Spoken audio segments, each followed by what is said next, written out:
La radio como la conoces, déjala de lado. Lo que viene ahora es otra cosa.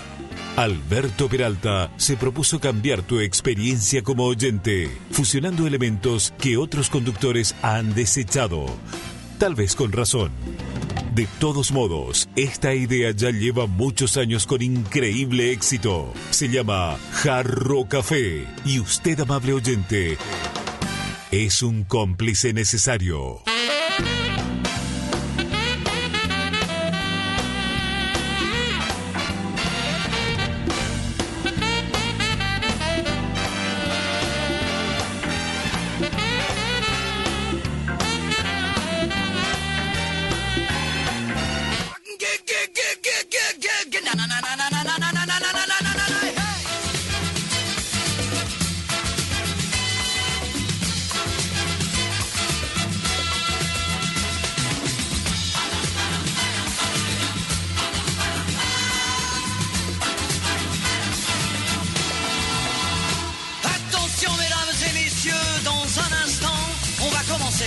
Installez-vous dans votre fauteuil bien gentiment. 5, 4, 3, 2, 1, 0, partez. Tous les projecteurs vont s'allumer et tous les acteurs vont s'animer en même temps. Attention mesdames et messieurs, c'est important. On va commencer. C'est toujours la même histoire depuis la nuit des temps. L'histoire de la vie et de la mort, mais nous allons changer le décor. Espérons qu'on la jouera encore dans 2000 ans. Nous avons 20 ans et plein de chansons. Comme le printemps, nous allons danser dans votre maison. Notre pain est blanc, notre pain est bon. Si vous le voulez, c'est de bon cœur que nous partagerons. Attention mesdames et messieurs, dans un instant, ça va commencer. Nous vous demandons évidemment d'être indulgents. Le spectacle n'est pas bien rodé, laissez-nous encore quelques années. Il ne pourra que s'améliorer au fil du temps. Ah, na na na na na na na.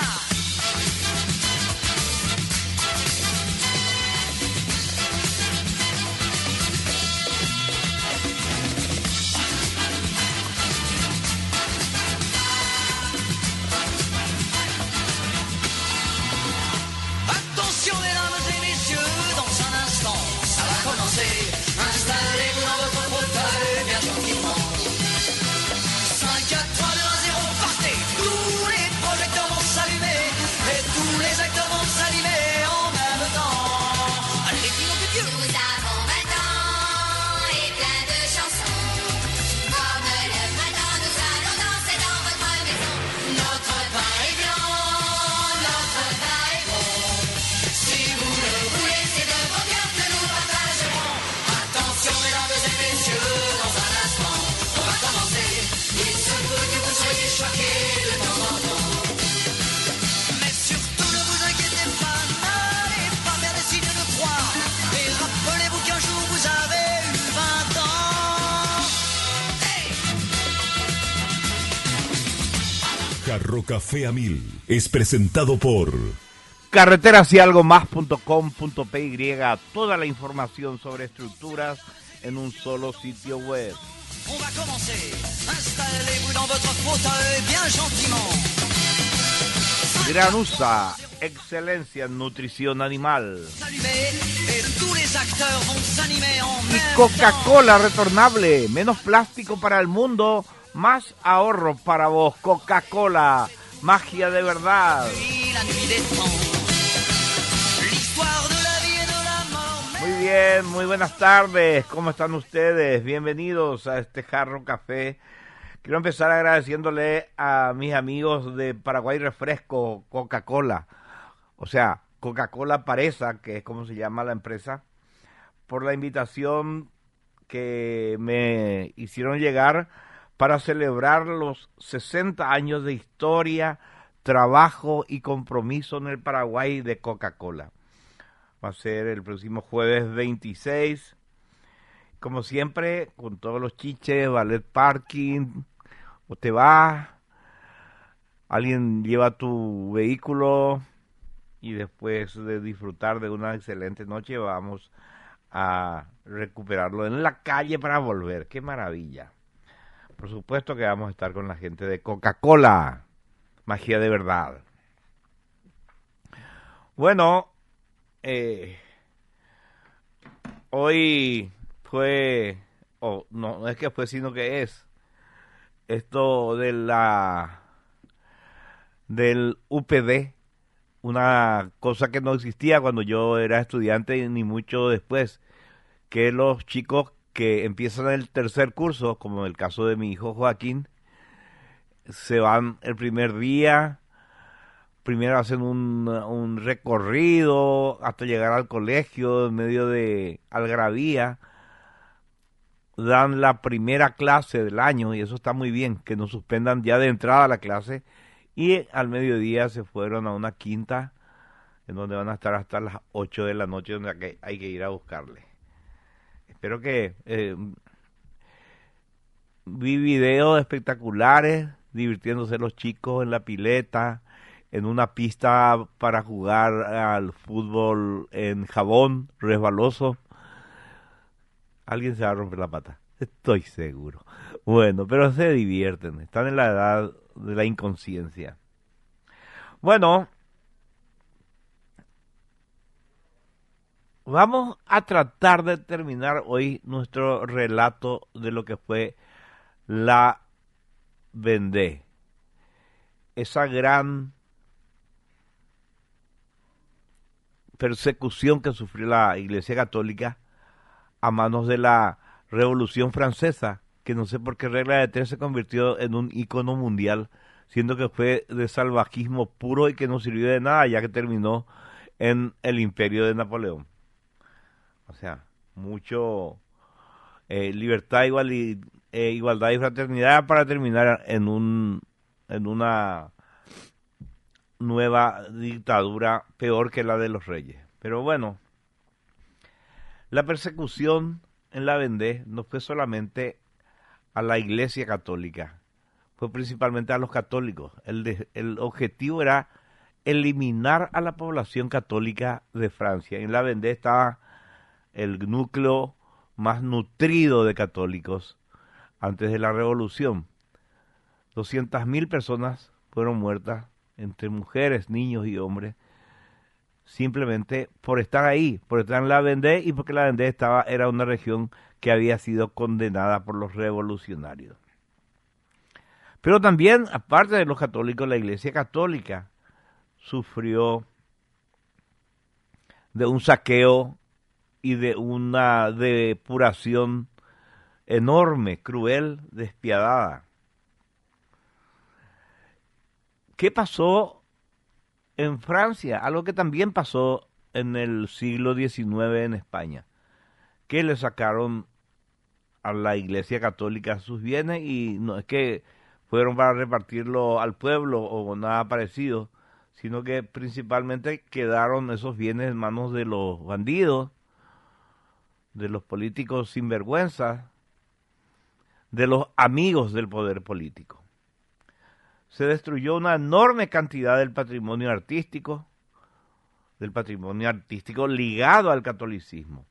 Y eso pasó en España y también pasó en Francia. Y el resultado fue simplemente la ruina de esos países. ¿Por qué? Porque se quita la propiedad, se quita la libertad, se quita la autonomía, se quita el derecho a que cada uno siga lo que su conciencia le dicta. Este camino no puede llevar a la prosperidad. Es lo que pasó en la Unión Soviética, por ejemplo, 2 siglos después.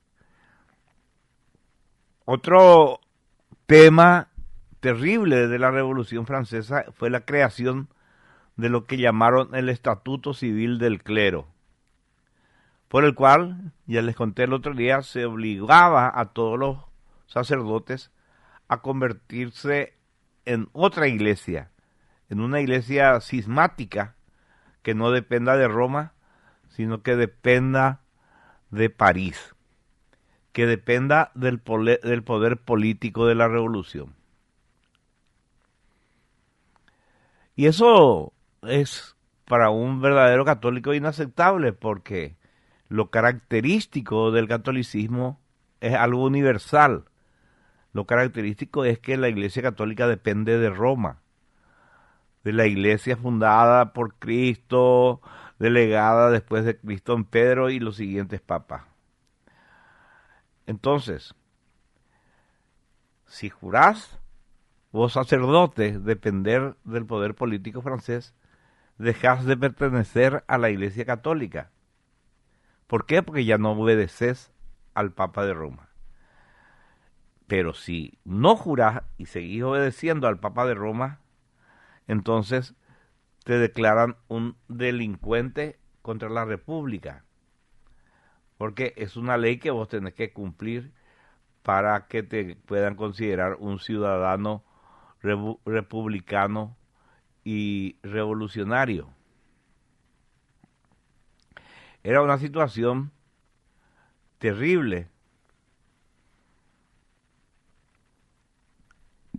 Y por suerte, por cierto, en una situación como esa, mucha gente abandonan sus creencias, o no es que abandonan sus creencias, sino que se rinden al poder político para no sufrir las consecuencias.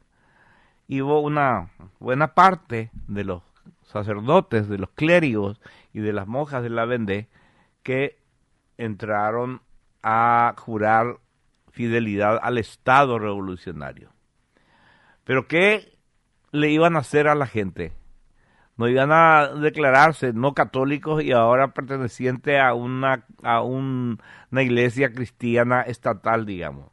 Entonces, no iban a las misas de los sacerdotes cismáticos, de los sacerdotes que dependían de del poder político, y entonces no había sacramentos porque no había gente. Los feligreses no llevaban a bautizar a sus hijos, la gente no se podía casar, etcétera. O sea, había un malestar tremendo. Entonces, ¿qué pasa? Empiezan a juntarle a esa gente y empiezan a meterle presa a la gente y empiezan a matarlos. Bueno, esa es la parte siguiente. La tercera persecución, o sea, primero era hacer una iglesia cismática, segundo sacarle los bienes, y la tercera persecución es la suspensión de todas las órdenes de religiosas, de todas las congregaciones religiosas. Los que vivían en sus conventos, algunos de ellos de clausura, que eran los que atendían en los lugares lejanos, a la gente más necesitada, a los peregrinos. Entonces, esos conventos también son prohibidos, son desalojados de sus conventos a estos religiosos, y los que podían emprendieron el camino del exilio. Muchos van a España, otros desaparecen, y es una enorme pérdida también desde el punto de vista del patrimonio histórico y cultural. Los conventos se convierten en depósitos de grano, en caballerizas. O sea, se pierde el valor del culto. Pero no queda ahí, hay una cuarta persecución, que es el cierre de las parroquias.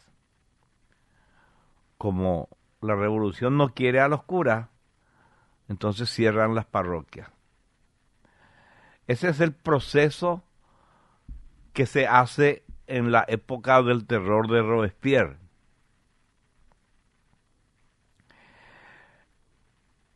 Ahí empieza Robespierre al poder, y él mismo en persona es el que dice que hay que exterminar a los habitantes de la Vendée. O sea, claramente, frente a la Asamblea Revolucionaria, el tipo enuncia, Robespierre, líder de la revolución, enuncia anuncia y ordena un genocidio.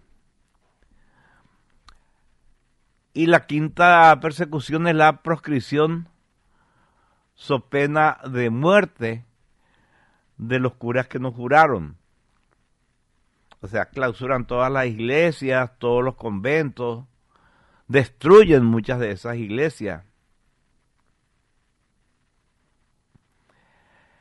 Y para culminar todo esto, para que no queden vestigios del catolicismo en Francia,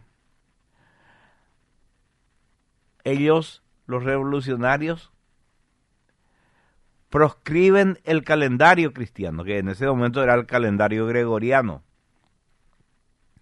Cambian los nombres de los meses y de los días, suprimen los domingos. O sea, no bastaba con prohibir la misa, también prohibieron el domingo. Y cambian los nombres de los 7 días de los días de la semana. Es increíble porque eso era algo aceptado en todo el mundo, ¿verdad? Incluso países con otras religiones desde hacía 3000 años que habían tenido su propio calendario, aceptaban el calendario romano. Y también, por supuesto, ya que dijeron, vamos a prohibir el matrimonio religioso, vamos a crear el matrimonio civil, vamos a crear el divorcio y la separación. El Estado es el que va a definir esas cosas. Y como ya no había curas, se produce un fenómeno extrañísimo, muy curioso. Y es que cuando hay momentos como este, cuando acaba el terror después de la guerra, eso vuelve.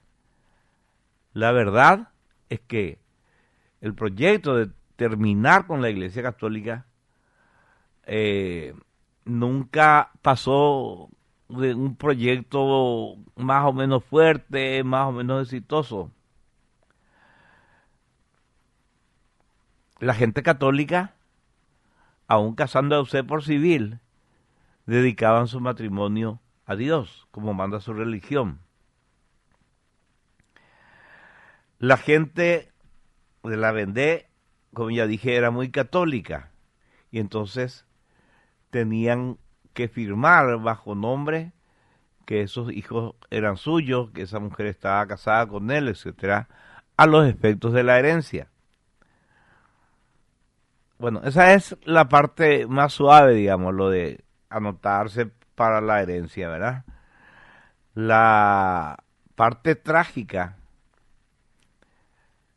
es que los censos, que era el matrimonio religioso, algo que se hacía en los libros de la iglesia, desaparecen también.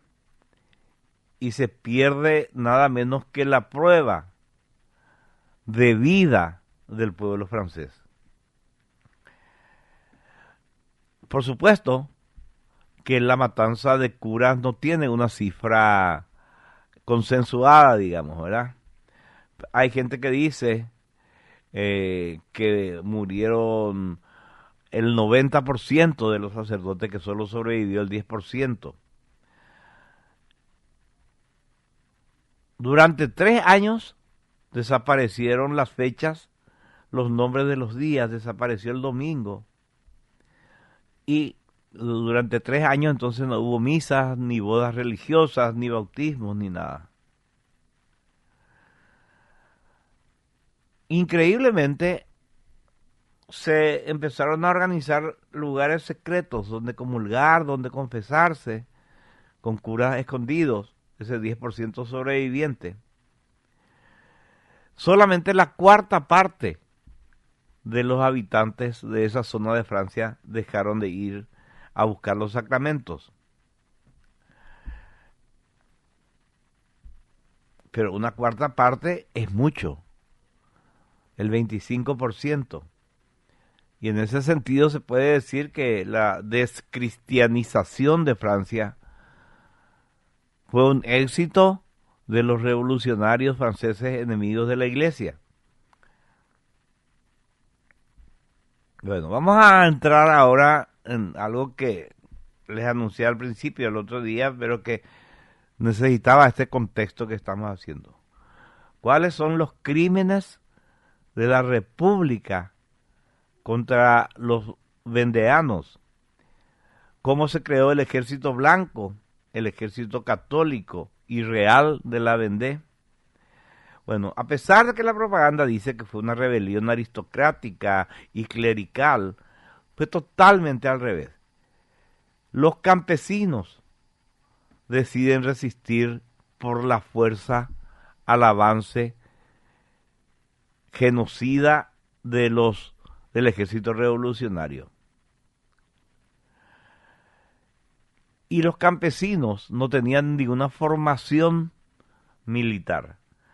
Entonces recurren y hasta obligan a los nobles de la región, que era una nobleza rural,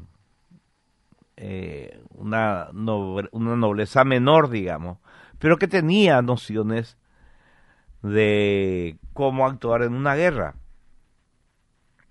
O sea, era una nobleza que no tenía nada que ver ni con Versalles, ni con la corte del rey. Era la pequeña nobleza rural de una zona muy católica. Bueno, después vamos a hablar quién evangelizó esa parte de Francia. Bueno, entonces el pueblo, cuando ve que cierran las iglesias,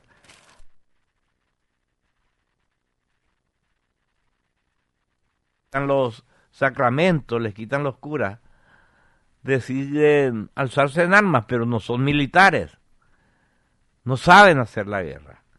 Entonces recurren a los militares que se habían quedado fuera del ejército por ser cristianos justamente. Algunos de ellos habían estado en la guardia personal de Luis X, al que habían matado, como les conté en otro relato, justamente antes de empezar la guerra. Y también había militares que habían servido a María Antonieta en el Palacio de las Tullerías, eran sus escoltas. Bueno, ¿y quiénes son estos que arman y que encabezan el Ejército Popular de la Vendée? Bueno, el primer héroe conocido, el primer héroe popular de este ejército era Catalino. Catalino era un arriero, un señor que trabajaba el campo y al que ya le llamaban luego antes el santo de Anjou, porque era muy católico. Tenía muchos hijos y había sido también juez de paz ahí en la región. La gente entonces, en una zona muy católica, le apreciaba mucho porque era muy piadoso y muy bueno y muy generoso. Y después había también otros, algunos que eran militares de carrera o de familia militar, y estos eran los Gossen y también los Bons, dos apellidos que eran famosos en esa región en ese tiempo. Y después el personaje más novelesco, que está en algunos relatos, algunos cuentos y en algunas novelas incluso, es Shahed, que era una especie de bandido genial, un pícaro, un tipo que fue el último al que mataron.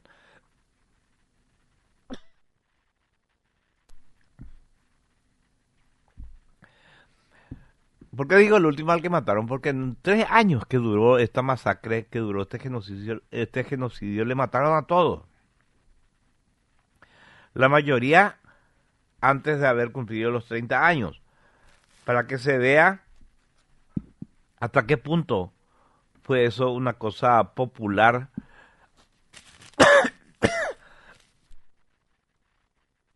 Esto. en el que todos los generales, todos los que van a la guerra contra el ejército de la República, el ejército de la Revolución, los que van a la guerra en defensa de la religión católica, eligen a Catalino, que era un tipo que apenas sabía leer y escribir. Y lo que sabía, además de la religión que era en donde se centraba, era muy poco. Lo único que sabía era lo que le sonaba en latín y además le sonaba vagamente. Entonces se firma un documento ahí en donde lo nombran a él el jefe supremo, a Catalino, el analfabeto funcional.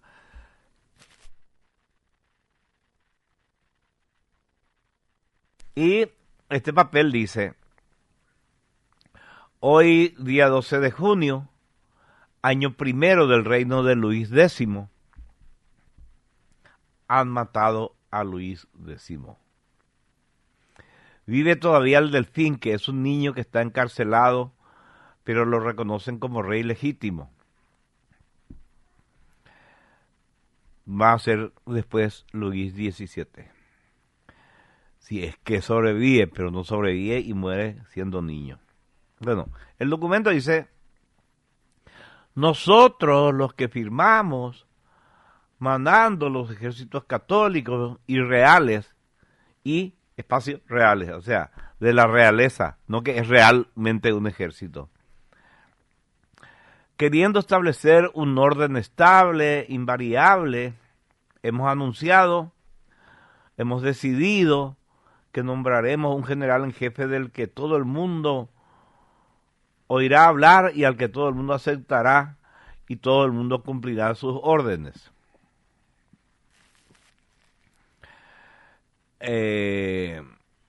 Y después de votar, dice, hemos elegido al señor Amsier Catelino, que ha empezado la guerra y al que hemos querido dar prueba de nuestra estima y nuestro reconocimiento.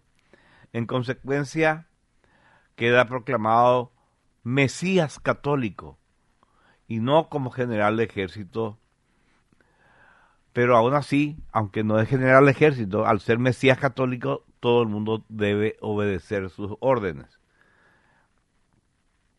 Y firman todos los que son los generales de la Vendée: Lesquire, Maquigny, Stofflet. Este Stofflet era, por ejemplo, guardabosque. Y otros cuantos nobles y gente que había estado en el ejército, ¿verdad? O sea, esta era una rebelión campesina. Y los aristócratas, los que formaban la pequeña aristocracia rural de la Vendée, tenían más conocimientos militares que los campesinos.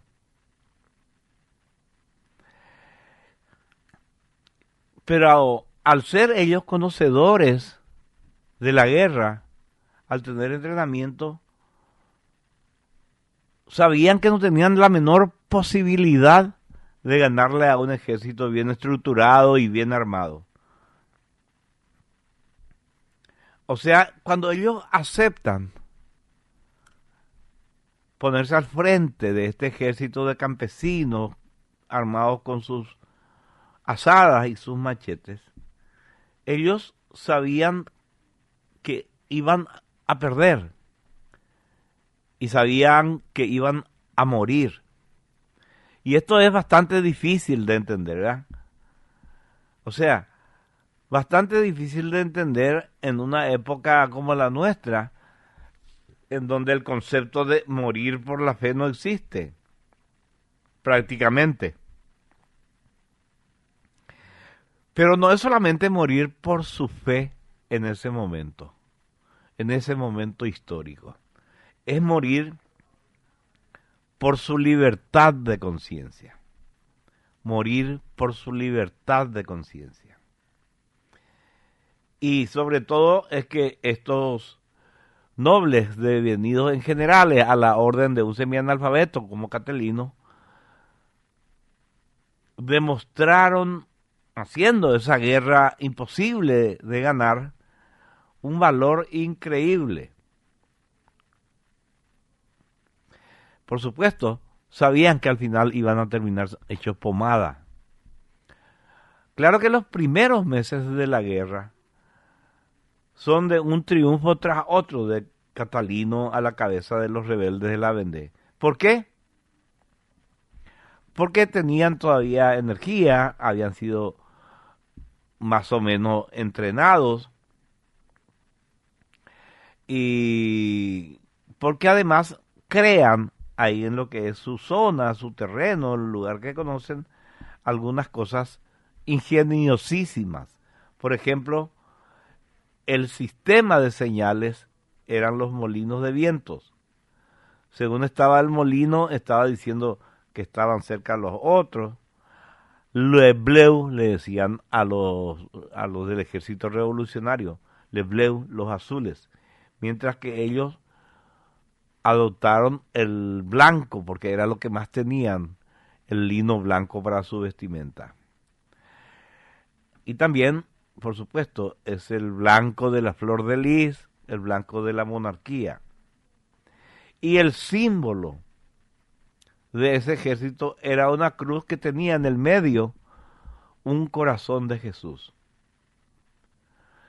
Y este corazón de Jesús en medio de la cruz es el símbolo con el que van a morir.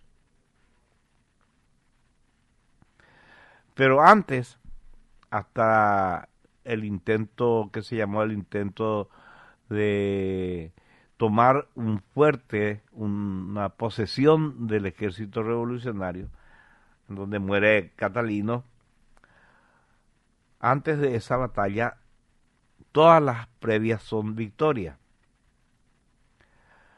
¿Por qué? Porque tenía muchísimas ganas de combatir, de luchar por su libertad de conciencia. Antes de una batalla, la noche antes de una batalla, estaban de fiesta, pero sin alcohol, bailaban, cantaban, se hacían misas, y al amanecer iban a la batalla y le ganaban al ejército republicano, hasta que intentan tomar la ciudad de Nantes, que es la puerta de la región llamada Bretaña.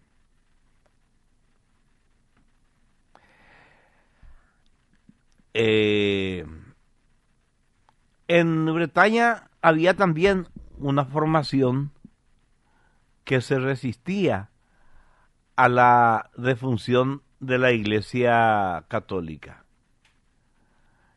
Era una especie, digamos, de un grupo de bandoleros, también católicos, pero no estaban formados como un ejército, no estaban formados como los de la Vendée. La Vendée llegó a tener 80.000 soldados, de los cuales 47.000 eran más o menos fijos. Y había un problema, que es que ganaban una batalla y volvían a su campo para arar la tierra, para cuidar el ganado. Esa zona era una zona ganadera más que agrícola, pero bueno. O sea, estaban ahí, peleaban una batalla, iban a sus campos a cuidar sus vacas y volvían para la guerra. ¿Y cómo sabían que tenían que volver? Porque se hacían las llamadas con las campanas de las parroquias. Las parroquias pasan a ser entonces parte del esquema bélico del ejército de la Vendée.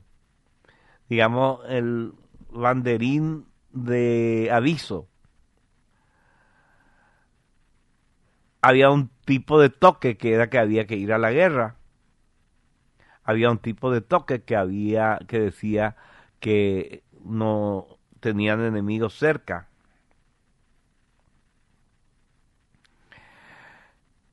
Con sus armas primitivas,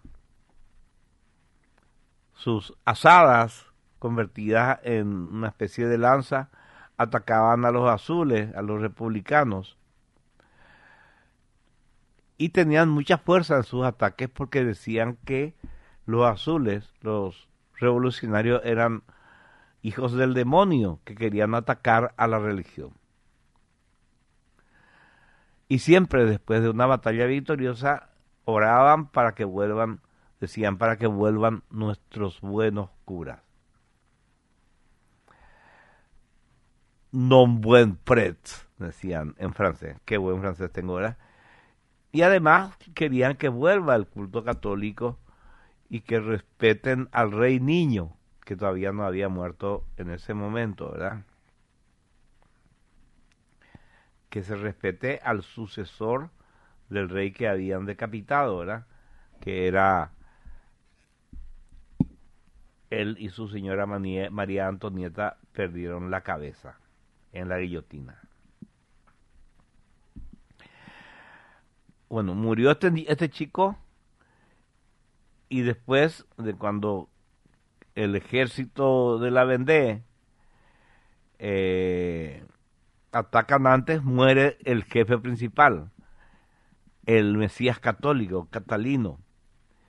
Entonces eligen a otro jefe, a un jovencito de una familia militar llamada la familia Gozacelén. Este nuevo jefe tenía en ese momento 20 años y duró 2 años, murió a los 22. Entonces empieza a circular una frase que es famosa hasta ahora en la región. Una frase que dice: si viviera mi padre, es lo que dijo este chico de 20 años, si viviera mi padre militar sería el que les conduciría a la victoria. Pero ustedes me están obligando a ponerme a la cabeza y yo solamente les pido 3 cosas. Primero, si avanzo, síganme. Si retrocedo, mátenme. Y si me mata el enemigo, vénganme. Y es realmente un mensaje poderoso. Si avanzo, síganme. Si retrocedo, mátenme. Y si me mata el enemigo, vénganme. Y fue así durante 2 años. Y la imagen de él queda para la historia porque le pintan. Hay un libro de 1830 en donde se publica la imagen. Era un tipo muy apuesto y muy joven, 20 años, ¿verdad? Bueno, a los 22 entonces el nuevo jefe, el jovencito, estaba muerto. Y hay otros casos, hay muchos casos, pero hay otro caso que es extraordinario. El caso de Bonds, no James Bond, Bonds. Este es otro hombre de carrera militar. Y este hombre, Bonds, es herido 2 veces. Entonces, herido, dirige la batalla y toman 5,000 prisioneros. Entonces, el herido, ya muriéndose después de haber ganado la batalla, se da cuenta que se va a morir. Y entonces ve que, enojados los campesinos, porque le acaban de matar al jefe, deciden ajusticiar a los 5,000 prisioneros que tomaron, que eran del ejército revolucionario. Y entonces Bonds dice: de ninguna manera, no pueden hacer eso, no pueden matar a esta gente, porque yo estoy a punto de comparecer ante el tribunal de Dios y no voy a cargar sobre mi conciencia. ¿Cómo voy a decirle a Dios que yo ordené o dejé que maten a gente indefensa? Entonces le llama a su segundo, Optichon, y le hace jurar ante él que no van a matarle a ninguno. Y le perdona la vida a los 5.000 prisioneros.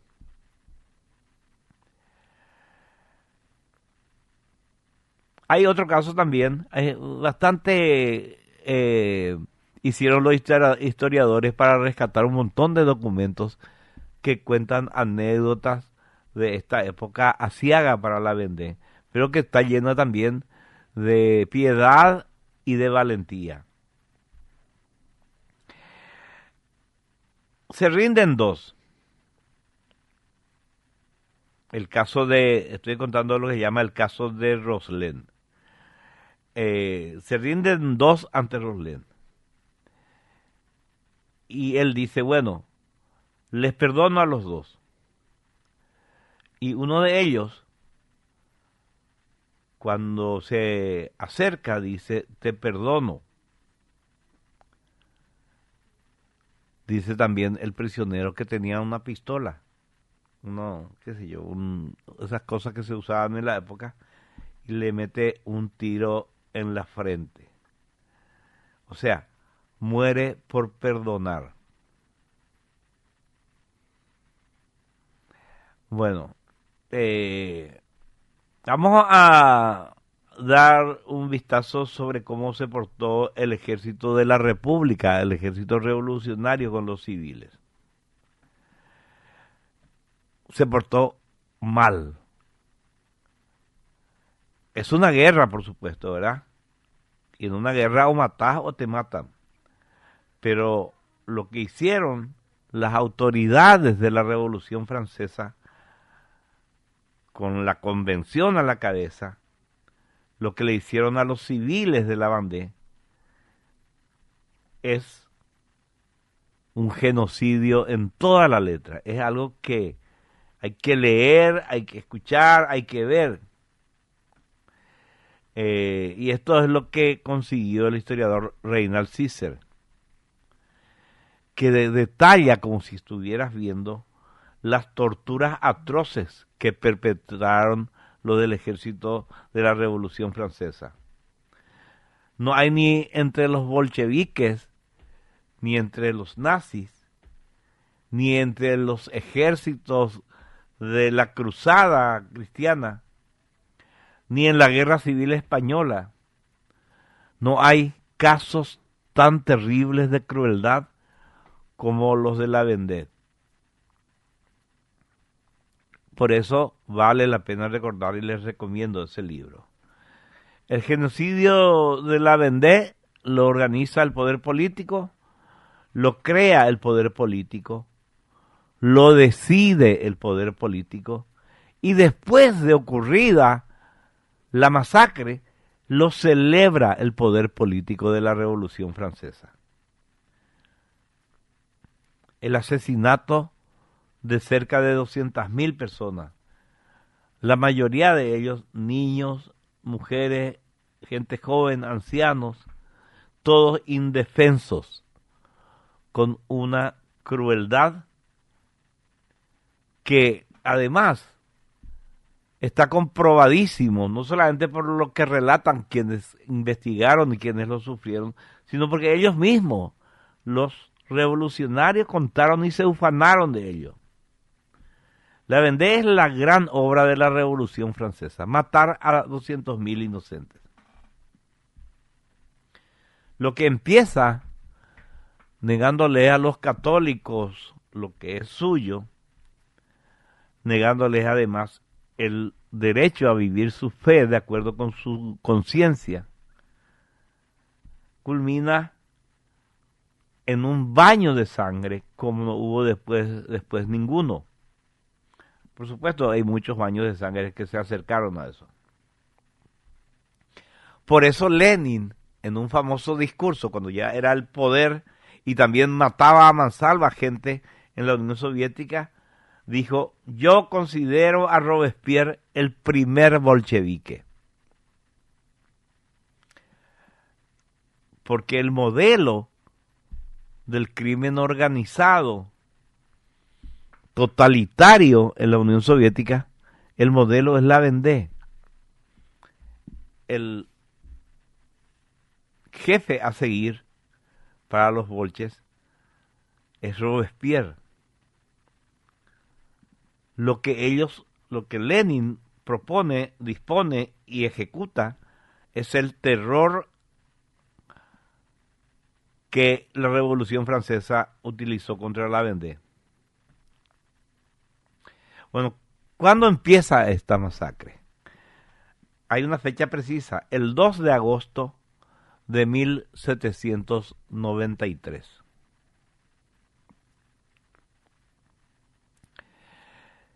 Siempre hubo una cadena de mando, de manera que la cabeza, la asamblea, supiera cada una de las cosas que estaban pasando.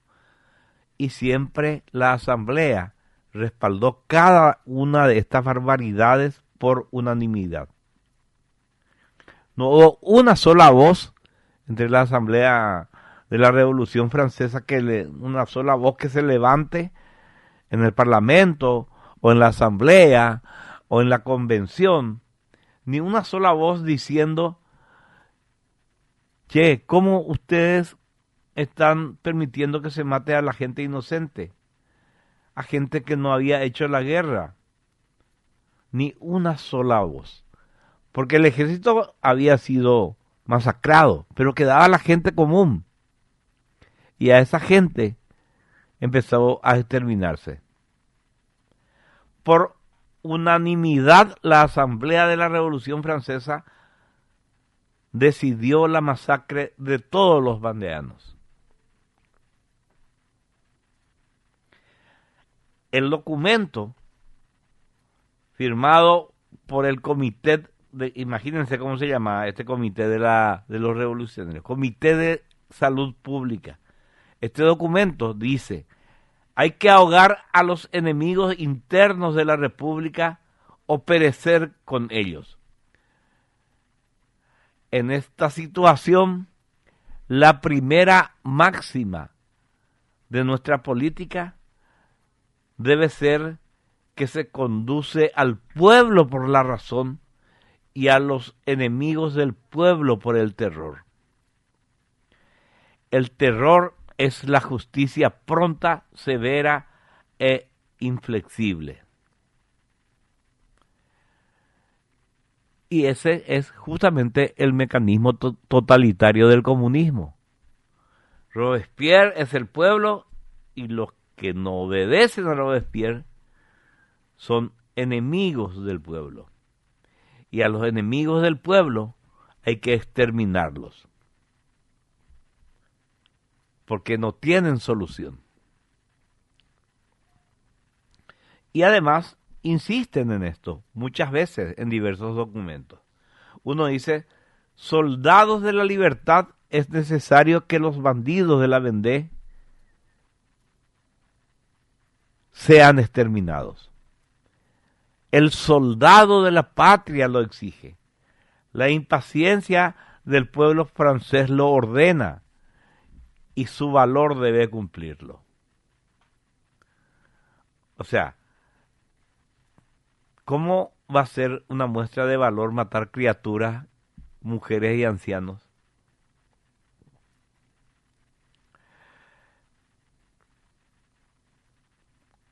Y hay, por supuesto, siempre cuando ocurren estas cosas, gente inhumana que se destaca en su inhumanidad por sobre el resto. Sobre todo dos, que son Carrier y Tuygot. Carrier dice en una parte: no nos vengan a hablar de humanidad frente a estos feroces vandeanos. Serán todos exterminados. Las medidas que estamos adoptando nos aseguran una pronta vuelta a la tranquilidad en esa zona. Pero no hay que dejar vivo ni un solo vandeano, porque su arrepentimiento no será nunca sincero. Los niños de 13 y 14 años llevan armas contra nosotros, y los que no llevan armas y son menores de 13 años son espías de los bandidos. Esos pequeños canallas también deben ser juzgados y condenados. Y se arma una comisión militar que juzga a niños de 3, de 4 años. Y los condenan a muerte. O sea, los asesinan.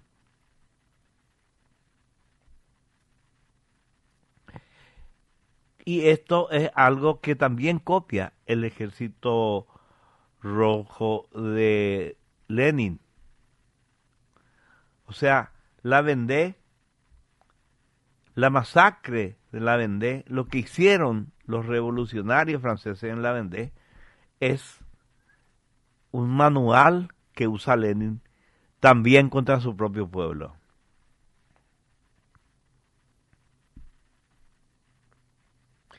Lo más impresionante es que también copian lo que hizo Robespierre. Pone en el ejército revolucionario que está en la Vendée comisarios para vigilar a los generales del ejército revolucionario. ¿Por qué? Porque los generales de carrera, los militares, ganaban las batallas, pero se negaban a ejecutar las represalias contra la población civil. Y lo que quiere la revolución es exterminarlos a todos. Ganar la batalla y después exterminar a los civiles. Y para colmo, una vez que terminan con estos crímenes, lo escriben y se alaban a sí mismos. Cuando terminó la última batalla, la batalla de Savenay, ya era el final de las tropas del ejército campesino de la Vendée. Esta batalla dura bastante. Al principio ganan los de la Vendée y después empiezan a perder, a retroceder, hasta que ya son absolutamente derrotados. Y entonces los ganadores, los del ejército revolucionario, mandan una carta a la asamblea en París, una carta que dice textualmente: ya no hay Vendée. La Vendée ha muerto bajo nuestro sable libre, con sus mujeres y con sus niños. Acabamos de enterrarlo en la marisma, en el barro. Hemos aplastado a los niños bajo los cascos de nuestros caballos. Hemos masacrado a las mujeres para que no den a luz más bandidos.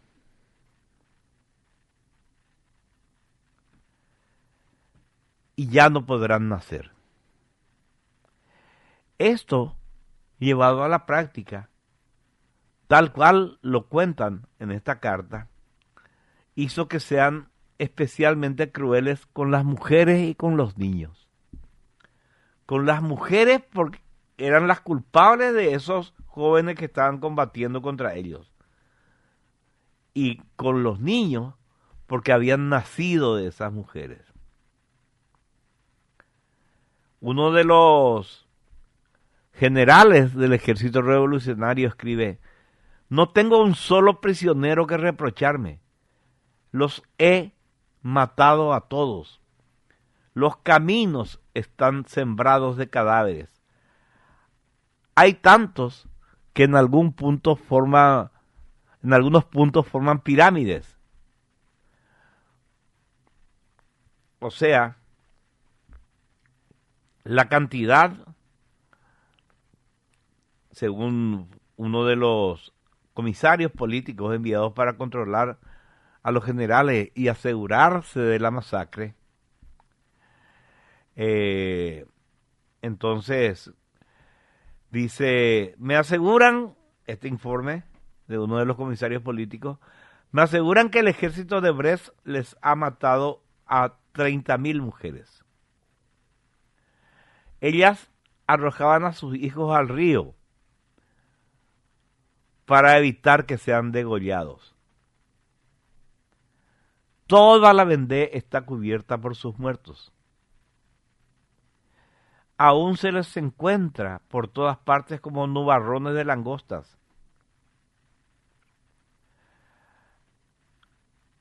Y yo casi diría, casi juraría que pueden resucitar, pero los apestosos cadáveres que encontramos nos muestran lo contrario.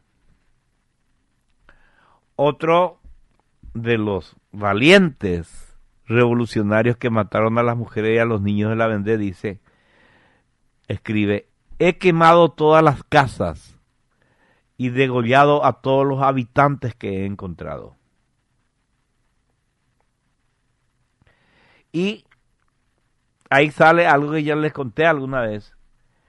Justamente uno de los enviados de la revolución, Carrier, uno de los más crueles, estima que la guillotina es demasiado lenta. Entonces va a uno de los puertos sobre el río Loira y empieza a cargar a la gente maniatada, atadas entre ellos, y van metiendo en estas embarcaciones entre 150 y 200 personas en cada embarcación. Empezaron con la primera embarcación metiendo a 90 curas y llevaban la embarcación hasta la mitad del río Loira y ahí hundían la embarcación. Y todos los que estaban adentro, atados entre sí, morían ahogados.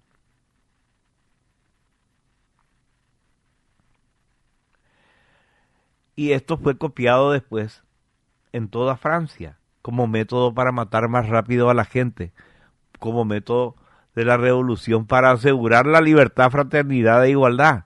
Metían a gente en embarcaciones y hundían las embarcaciones.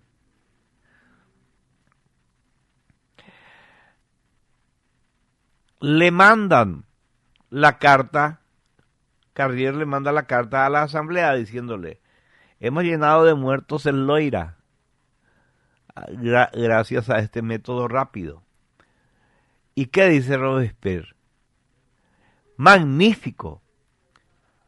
Los salmones del Loira los comeremos mucho más gordos.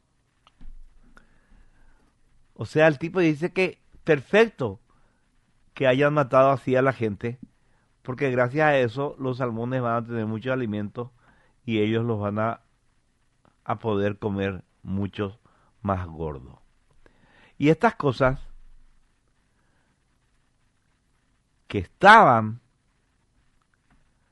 a disposición en los archivos de la revolución fueron ocultadas durante muchísimos años por quienes decidieron glorificar a los revolucionarios.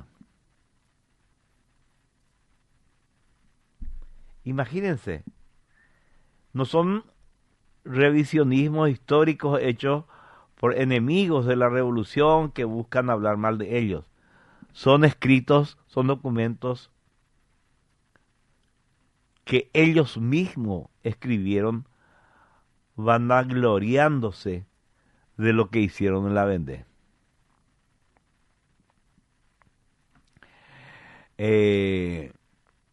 Y todas estas son cartas que escriben los que están ahí cometiendo el genocidio y mandándole a Robespierre, al Comité de Salud Pública y a la Asamblea de la Convención, es decir, al Parlamento de la República Francesa. Son cartas que no solamente cuentan las masacres, las barbaridades que están haciendo, sino que además presumen de esas barbaridades. Por ejemplo, uno de los generales dice: el día comenzaba apenas cuando la vanguardia ligera de esta división me pidió permiso para cargar a la bayoneta. Se lo concedí. Un triste silencio, interrumpido por las quejas y gemidos de los moribundos, me anunció el éxito de esta medida. Esta audacia verdaderamente republicana desconcertó al enemigo, que evacuando las casas en muchedumbre no pensaba más que en fugarse buscando salvación. Abandonaban sus equipajes, tomaban el camino y ahí eso les valió una carnicería en la ciudad y los perseguimos en el camino y pronto no fueron solamente algunos fugitivos, sino toda la retaguardia la alcanzada. Pronto todo el camino estuvo cubierto de muertos. La infantería, que en la ligereza de su carrera seguía a la caballería, mató a todos aquellos que quedaban atrás, así como buscaban en las casas y en los caminos que atravesaban los campos.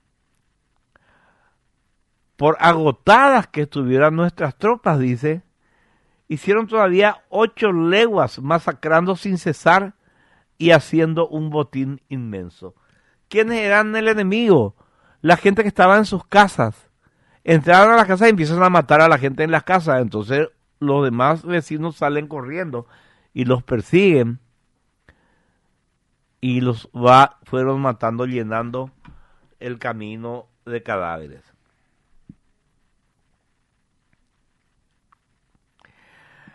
Otro cuenta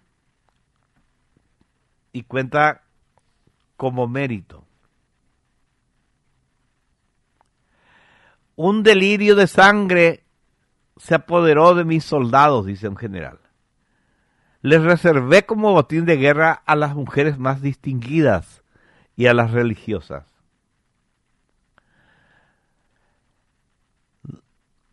Ordené despojar a los cadáveres de sus vestidos y alinearlos sobre la espalda.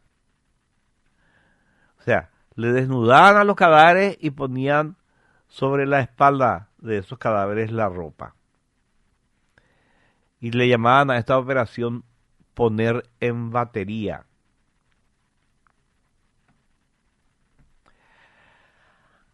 O sea, Carrier es uno de los principales criminales en la masacre, en el genocidio de la Vendée.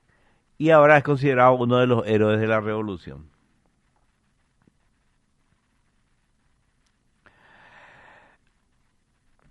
Otra carta enviada a la asamblea dice: he tomado las medidas más rápidas y eficaces para impedir el paso del Loira y del Vilén. Puse barcas armadas y cuando intentaban cruzar, la gente escapando en barcazas o en toneles para cruzar el río y evadirse y salvarse, entonces les disparamos hasta que se ahogaban. Hemos artillado a muchos de nuestros barcos para que destrocen las pequeñas embarcaciones de quienes se escapaban. Hemos matado y ahogado a todos. Todas estas órdenes mías se han cumplido y los soldados han cumplido con su deber a tal punto que muy pocos bandidos han podido alcanzar la otra orilla. El río fue la tumba de la inmensa mayoría.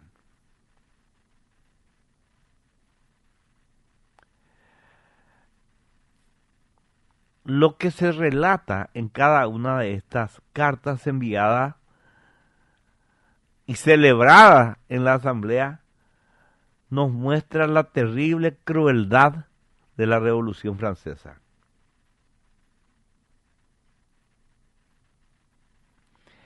Uno de los generales dice en una carta dirigida directamente a Robespierre: os pido una autorización expresa, un decreto para quemar todas las villas, pueblos y aldeas de la Vendée que no estén en el sentido de la revolución y que proporcionan alimentos al fanatismo y a la realeza. ¿Con fanatismo si ya le habían matado al rey, verdad? y fanáticos le llaman a los católicos. Y siempre en todos los documentos que justifica la Asamblea Revolucionaria, lo que hicieron ahí, llaman siempre a los católicos, no les llaman los católicos, les llaman los fanáticos.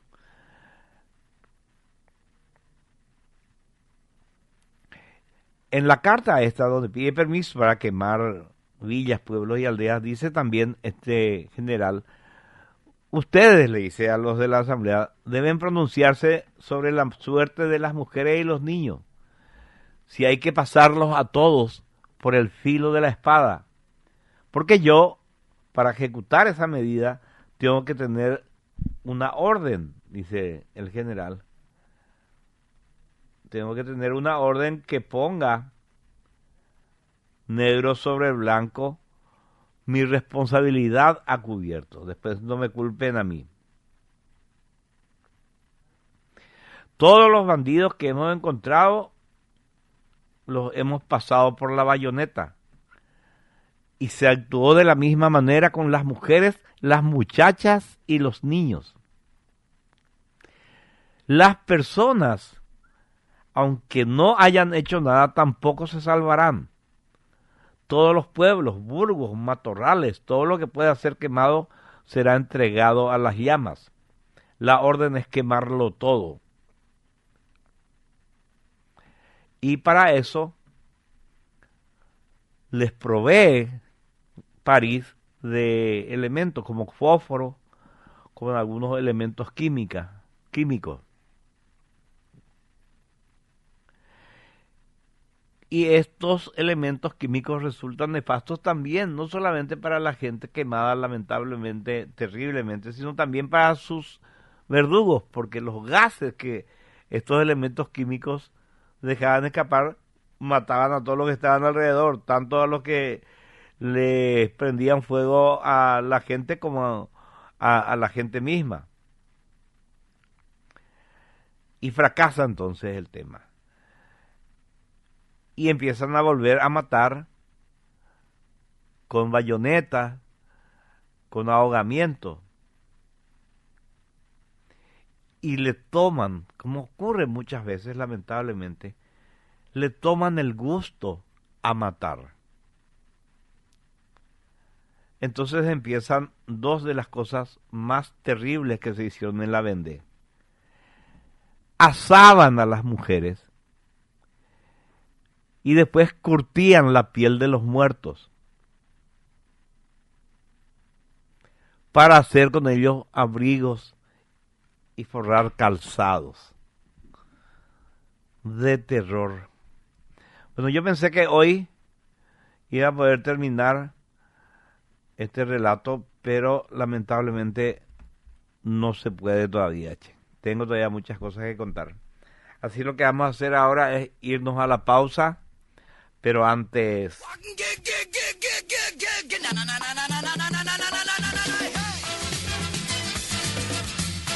Granusa presenta una solución práctica y eficiente para tu campo. Micromin Guazú, un suplemento mineral proteico en forma de bloques que aumenta la ganancia de peso, mejora los índices reproductivos y cubre todas las exigencias de microminerales de los animales. Una tecnología que facilita el manejo y la logística con un alto retorno financiero y con baja inversión. Contactanos al 0983-133-133 o en nuestras redes sociales de Facebook e Instagram y desarrollemos juntos tu mejor plan nutricional. Es sumamente importante conocer el desarrollo de un país. Carreteras y algo más de Andrea Pérez es un medio digital paraguayo enfocado en las carreteras, infraestructura, agua y saneamiento, tecnología, en donde mostramos el crecimiento del país y del mundo. Ofrecemos espacios publicitarios en nuestra plataforma web y en nuestras redes sociales. Conocenos más en www.carreterasyalgomás.com.py. Seguinos en redes sociales, estamos en Facebook, Instagram y YouTube como Carreteras y Algo Más de Andrea Pérez y en X como @Perizandru. Desde Coca-Cola Paraguay reafirmamos nuestro compromiso con la circularidad de los envases. Por eso ahora las botellas de Sprite están hechas 100% con material reciclado. Vos también podés unirte al ciclo de la frescura, separa tus residuos y dale una nueva vida a tus botellas. Coca-Cola, magia de verdad.